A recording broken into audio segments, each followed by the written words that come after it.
Hey guys, Kaz here. I want to do a final review of my hammock, and I want to tell you about it, the advantages, disadvantages.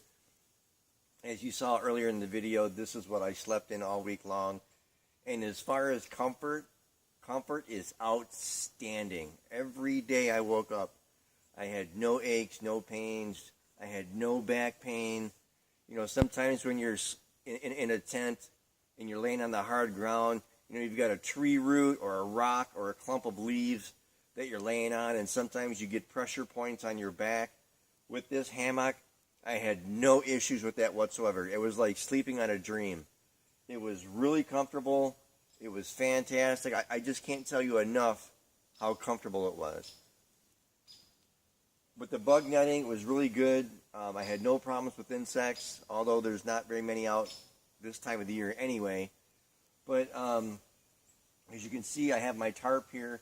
And my tarp goes about 3 feet back. It's basically the entire length of my hand to the edge of my neck, as you can see that. So it's about a 3-foot ledge and then downward from there. And I trenched the whole outside around the tarp, so when it did rain, the rain would be funneled off and going in other directions away from the underside of my hammock and my hammock as well. Not that I was worried about my hammock, but one drawback is that with not having a tent, you've got to have some kind of rain fly. And the other thing is that you really don't have a solid structure to keep your gear. Although I did keep my gear underneath my hammock, there was still some question about whether insects or spiders was getting inside my gear. Sometimes I got absent-minded and I left my gear unzipped. That is an excellent opportunity for unwanted critters to get in your gear. So it's always really important to stay on top of zipping stuff up, closing things down, snapping them shut. It's really important that you do that. However, I think the most important part is getting a real good rest.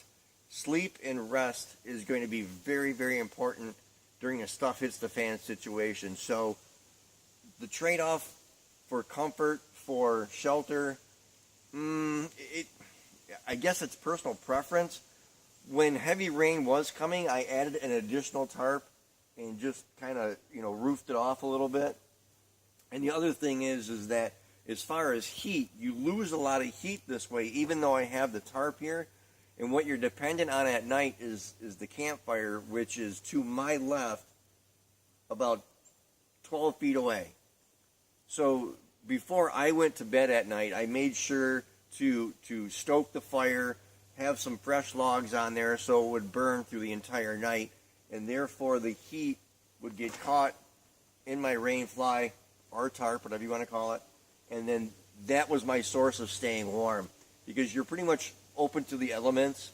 But all in all, I was really surprised about the paracord, because this is held up by paracord.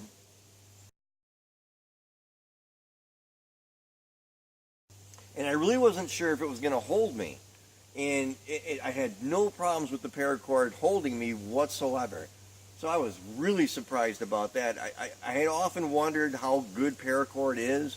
And now that I've slept on this for 7 nights, I'm very impressed with paracord to just totally trust it and understand just how good it really is. So all in all, this was a fantastic resting bug out situation for the whole week. I really recommend getting a hammock, at least you trying one, because I was kind of skeptical, but when I did try this one, it was just unbelievable, unbelievably comfortable. So with that, we hope to see you on to Kaz vs. Wild Season 8. Come on out, folks. There's plenty to learn, there's plenty to do, and it's always a fun time for everyone, including you. We'll see you next year at Kaz vs. Wild Season 8.